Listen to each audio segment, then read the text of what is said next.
God bless you, my brothers and sisters. We are recapping Sunday's message as we're working through this series, He's Still Working. And Sunday ended on one word, and we walked right past it. We were so busy with the big words, the dying and the rising and the right hand of God, that we let the smallest word in the verse slip by us. Tonight, that small word is the whole lesson. And here is the word: for. He is interceding for us. 3 letters. And it's holding up more weight than anything else that Paul wrote in the sentence. Because if you get that word wrong, if you let it stay vague, you will walk out of here still believing that God is generally in favor of people and privately unsure if he even knows your name. So tonight is one word, turned slowly until you can feel which direction it points and whose name is inside of it. So let's read it again. Our verse from Sunday. We're going to take a moment to watch the verbs, to watch the little word near the end, the one that none of us would ever circle if we were taking notes. Let's listen to it again. Just that final clause of Romans chapter 8, verse 34. Who is interceding for us? Everybody hears the word interceding and they typically just stop there. Even if they read the whole thing, oh, he's praying. Almost nobody slows down on for. But that word is stronger than it looks. And so we're going to get under that little word and we're going to settle 2 fears at once. The first is direction. A petition can go 2 ways because someone with standing can get into the room and speak for you, or they can speak against you. That's the direction. What direction is this word pointed? The next thing is the reach of this word. Even a petition in your favor can be general in the way that a senator might say they're for education, or that a company might say it's for its customers. Those statements might be real, but they're nameless. So, which is the reach of this word and whose name is in it? So, we're going to do something that we almost never do with a word this small. We're going to stop and take it apart. And we're going to ask 4 questions about this word at a time. 4 questions. We're going to do it one at a time. What does the word actually say? What does the grammar do? What world did it come from? And then where does it land in your life? What does the word actually say? What does the grammar do? What world did it come from? And where does it land in your life? Here's the word itself. For means on behalf of or in place of. This is one person stepping into a spot so that someone else does not have to. So when Paul says that Jesus is interceding for you, he's not saying that Jesus is rooting for you from a distance. He's saying that Jesus has taken your place in whatever the activity is that he's talking about. Jesus is praying the prayer that you should pray, the prayer that you want to pray. Jesus is doing that for you. The weight of the grammar, the verb interceding is present tense, meaning it is ongoing. It is unbroken. It is still happening. That is the answer to the what has he done for you lately. Lately, he has been, is, and will be praying for you. He is interceding for you the way that you would say a river is running or a fire is burning. That tense that the word is given in there is the comfort.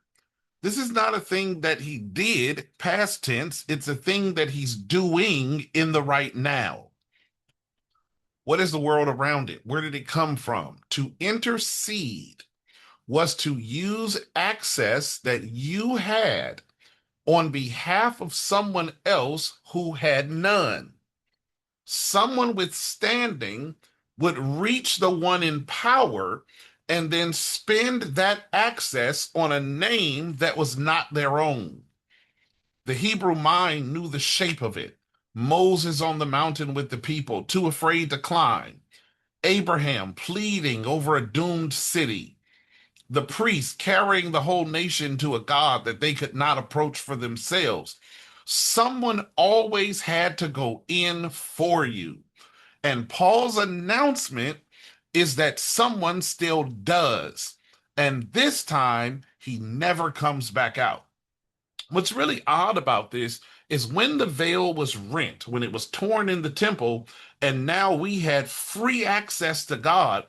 What's ironic about this is even though we have access to God, we don't need someone between us and God. We have someone between us and God who is willing to grab our prayers out of the air and turn to his Father and deliver what we pray to his Father personally. That's the life that it lands in. You don't have to get God's attention because someone that already has God's attention is spending that attention on you, not on people in general, not on the world. We sang songs like he's got the whole world in his hand, but that's not what we're talking about. He is spending and lavishing the attention that he has with God on you personally by your name. And right now, in the most ordinary hour of your week, with nothing sacred in the air and no one watching, there is a man in the presence of God with your name in his mouth. And the direction that he is facing is toward you. So both questions get answered in one word. The direction is toward you, not against you. And the reach is personal, not general, because an institution runs on categories, but a person runs on names. He is not for humanity in the way that happens to include you. He is for you in a way that happens to include humanity. Those two things, I need you to think about two things, or rather, two kinds of things being prayed for. There is being prayed for in a room where you hear your name in a circle and feel in that moment. And there is the kind you only find out about later when someone tells you months after your hardest season that they had been praying for you by name the whole time, on a day that you don't even remember, in a moment you were sure you were completely alone, and something in your chest gives way because it means you were never alone in there in the first place. And you could not see the one who was for you, but someone tells you they were praying for you. There's this public, I'm, in a circle, I'm at a prayer meeting, I'm at church, and I mention to somebody that something is going on, and they all gather up and pray for me. And then there's that thing that passed, and you didn't even know it. And they tell you, but you didn't even know they were praying. That second kind is not the exception with Jesus, it's the rule. Most of what he has done for you happened in hours where you were not even there to feel it. While you go to sleep tonight, he's going to be praying for you. So I need you to grab a hold of this reality and hang on to it for dear life. The intercession that you cannot feel is not weaker than the one that you can. It's just quieter. And it has your name on it right now. Here's what to do with this truth. I want you to try this alone this week. I want you to pick the hour that you feel least remembered by God. Not your worst hour, your emptiest one. The drive home, the walk to the car after everyone leaves, the minute the lights go out and the day begins to replay. And when it comes, don't perform, don't try to earn his attention. I just want you to say out loud as a settled fact, right now, you're saying my name to God. And then I want you to talk to him like that's true, because it is. You're not starting a conversation when you pray. You're joining a conversation that was already happening about you. I need you to really, really let that reality sink in.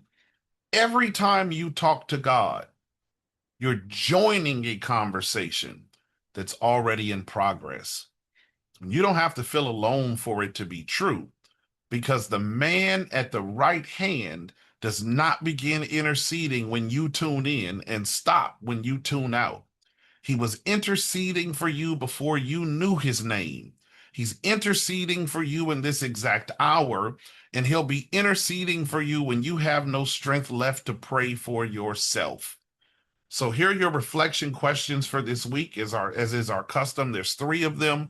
Here's the first one. Where this week did you feel most like a number? And what changes if you believe that he was on your behalf by name in exactly that hour? Question 2, in your own life, what is the difference between believing God is for people and believing God is for you? Third question, if the intercession never pauses, what is the one thing you would stop trying to earn? And what would you finally just say to him? Friends, I need you to really, really grab a hold of this truth that when you talk to God, you're joining a conversation that is already in progress. Jesus is already holding out his hand with a hole in it and your name right next to it, to his Father, and talking to his Father about you right in this very moment. Before you pause to pray at the end of this lesson, Jesus is already praying for you. So I want you to join the conversation that he's already having with God on your behalf.